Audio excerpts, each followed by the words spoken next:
ചെന്നൈ വിമാനത്താവളം ഇന്ന് തുറക്കില്ല. 100-ലേറെ വിമാന സർവീസുകൾ റദ്ദാക്കുകയും ചെയ്തിട്ടുണ്ട് എന്നുള്ളൊരു അറിയിപ്പും വരുന്നു. KB ശ്രീധരൻ കൂടുതൽ വിവരങ്ങൾ നൽകും കാലാവസ്ഥയുമൊക്കെയായി ബന്ധപ്പെട്ട്. ശ്രീധരൻ, പല വിധത്തിലുള്ള നിയന്ത്രണങ്ങളുണ്ട്, മുന്നറിയിപ്പുകൾ ഇപ്പോഴും നൽകിക്കൊണ്ടിരിക്കുന്നത്. വിമാനത്താവളം തുറക്കില്ല, പല വിമാന സർവീസുകൾ റദ്ദ് ചെയ്യുന്നു. ഇതുൾപ്പെടെ എന്തെല്ലാം പുതിയ നിർദ്ദേശങ്ങൾ മുന്നിലേക്ക് വന്നിട്ടുണ്ട്? സജ്ജീകരണങ്ങളൊക്കെ എങ്ങനെ തുടരുന്നു? പൂജ, ക്രമീകരണങ്ങൾ, ജാഗ്രതാ നിർദ്ദേശങ്ങൾ എല്ലാം തന്നെ മുറയ്ക്ക് നൽകുന്നുണ്ട്. അതിനിടയിലാണ് ഇന്ന് രാത്രി 7 മണി വരെയാണ് നേരത്തെ ചെന്നൈ വിമാനത്താവളം അടച്ചിടുമെന്നറിയിച്ചിരുന്നത്. പക്ഷേ അത് നാളെ പുലർച്ചെ 4 മണി വരെയാക്കി. ഇതിന് ഏറ്റവും പ്രധാനം കാരണം ഈ ഫെയ്ഞ്ചൽ ചുഴലിക്കാറ്റിൻ്റെ ഒരു അപ്രവചനീയത തന്നെയാണ്.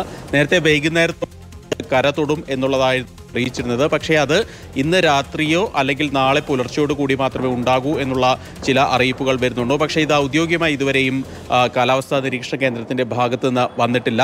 എന്നാൽ പോലും അമേരിക്കൻ ഏജൻസികളൊക്കെ പറയുന്ന ഒരു കാര്യമനുസരിച്ച് നാളെ പുലർച്ചയോടെ ഇന്ന് അർദ്ധരാത്രിയോട് കൂടി മാത്രമേ ഇതിൻ്റെ ലാൻഡ്ഫാൾ ആരംഭിക്കൂ എന്നുള്ളതാണ് ലഭിക്കുന്ന വിവരം. ഏതായാലും അതിൻ്റെ കൂടി അടിസ്ഥാനത്തിലാണ് ഇപ്പോൾ ചെന്നൈ വിമാനത്താവളത്തിൻ്റെ പ്രവർത്തനം പുനരാരംഭിക്കുന്നത് വൈകാനുള്ള ഒരു കാരണം.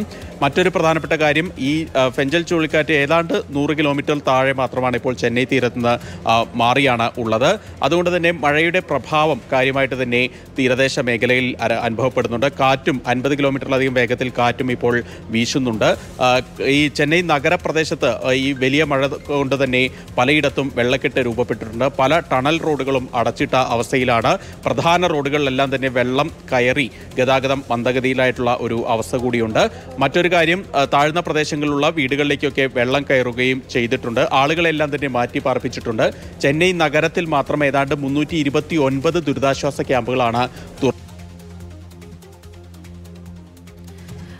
ശരി, KB ശ്രീധരനാണ് വിവരങ്ങൾ നൽകിക്കൊണ്ടിരുന്നത്. പല വിധത്തിലുള്ള അറിയിപ്പുകൾ ജനങ്ങൾക്ക് മുന്നിലേക്കുണ്ട്. ഫെയ്ഞ്ചൽ ചുഴലിക്കാറ്റുമായി ബന്ധപ്പെട്ട് ചെന്നൈ വിമാനത്താവളം ഇന്ന് തുറക്കുന്നതല്ല.